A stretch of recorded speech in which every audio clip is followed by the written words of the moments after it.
today. Jeg Coughlin, 12-year NHRA Pro Stock veteran, 4-time champion.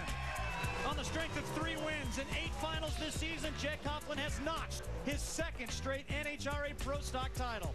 He's 2 for 2 in titles since the NHRA Countdown format began, and his 41 career wins have him 4th on the all-time Pro Stock wins list. How about it? Jeg Coughlin, the 2008 Pro Stock champion. The first of 3 we will hand out today on Championship Sunday as we welcome you to the set here with a few of our close friends at NHRA Race Day. Alongside of Mike Dunn, I am Dave Reef. That, of course, the Pro Stock champ, Jeg Coughlin. Gary Gerald is here as well. And, Mike, let's just simply start by talking about how big of a race day this is. Oh, this has got to be a huge day. I mean, talk about pressure in both funny car, pro stock motorcycle. 4th straight season in funny car that has come down to the final race. We have 5 drivers in contention. It's going to be a pressure cooker. Jeg, let's start with you. Congratulations on your 4th championship, 5th overall when you add in Super Gas. Thank you. How does this championship compare to all the others? What makes this one special? It feels like the energy right behind me, man. It felt fantastic. You know, Pomona's probably my favorite racetrack on the tour, and to you know, seal back-to-back championships right here at Pomona, it feels fantastic. And again, you know, Robert Height's behind stage today, and he's feeling this energy right now. I think he might have an upper hand on the funny car guys. We'll see. No doubt Robert will join us in just a little bit, but you know, Jeg, talk about this ultra-competitive pro stock class. To go back-to-back, how difficult a task was that? It's very difficult, without question, and it's definitely the most gratifying for the Cagnazzi and Jegs racing team to win back-to-back championships. But you know, the Countdown to 1 format played perfectly for us. My pop Jeg, Roy Simmons, Victor Cagnazzi, the entire team did a fantastic job. We made very few mistakes. We had some misfortune, but we were able to capitalize on that and bring home back-to-back championships. And boy, that sounds sweet. Jag, I love the fact in the off-season, whenever you got to break your time with some other kind of race car, what have you got planned for this off-season?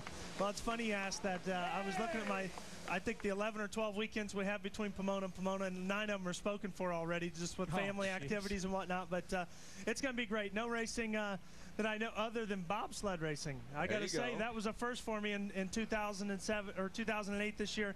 It was going down in Lake Placid in a U.S. Olympic bobsled, and I'm going to return just after the first of the year in 2009 to see if we can. I finished 3rd last year, to Boris said, and looking to see if we can up that maybe to another podium finish. And no doubt Jeggy will be fast there as well. Well, the dust may have settled in pro stock, but in funny car, oh, wow. Oh my goodness. You got fires in Southern California. You got fire in this class. Take a look at the points after qualifying. Cruz Pedregon, 13 better than fan favorite Tim Wilkerson. Robert Height is within 2 rounds.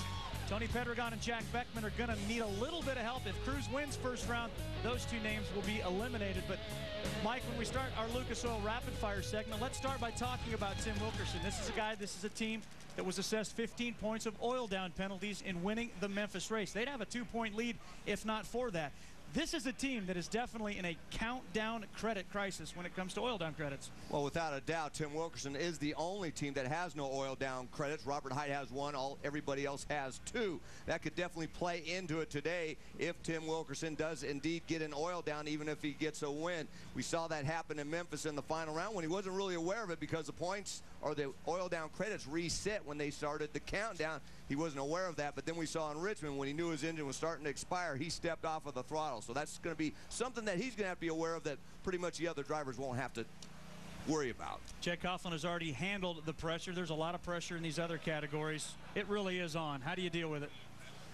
It's not easy. I can say in the fuel categories you're talking about, the oil down credits, the crew chiefs have a lot of pressure on them as well. The crew chiefs, the crew, and the drivers. It's going to be a fantastic show today. Stay tuned. And finally, on Friday, it was announced, the NHRA said that Top Fuel and Funny Car will continue at 1,000 feet starting the 2009 season. It's a little bit of a touchy situation. Everybody else still going to go 13:20, but Mike, why are they doing that? Well, let me first go on record that I'm not a fan of the 1,000-foot. But that being said, Pomona is a perfect example of why we've gone to the 1,000-foot. You look at the shutdown area, it's always been very short, it's downhill, it's a little bit bumpy. The fact that you get an extra 320 feet is tremendous in both a top fuel dragster and a funny car. I give kudos to NHRA for creating that shutdown area with the sand and the double nets down on the other end.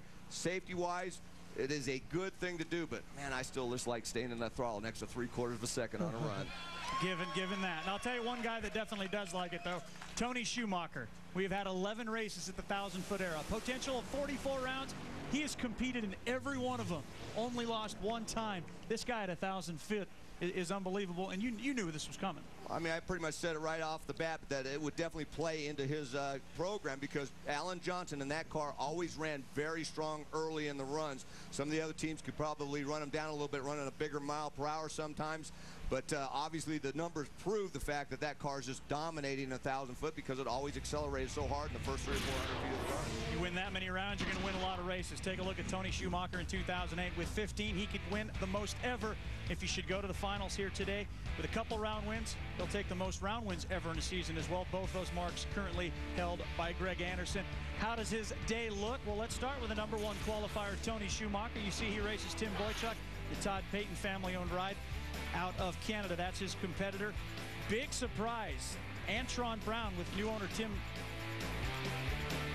Buckley? Tim Buckley, you betcha, did not make the race. 168 consecutive. He's got a DNQ. The battle, though, is going to rage on for second. Hillary Will's there. Corey McClenathan, Larry Dixon, they're all on the same side of the ladder, so that's going to be very interesting indeed. Well, Jag, I know you want to go out and win this thing today. Quickly, your thoughts on racing Alan Johnson. Alan's always tough without question. He's always good on the starting line. We've been struggling with our hot rod this weekend, but you know, I got faith in the crew, and I know when I go up there to light the pre-stage light, this thing's going to be ready to fire. And the good news, win or lose, that guy's the Pro Stock champion. Congratulations, Jaggy. Have a good, safe race day out there today, and thank you for joining us.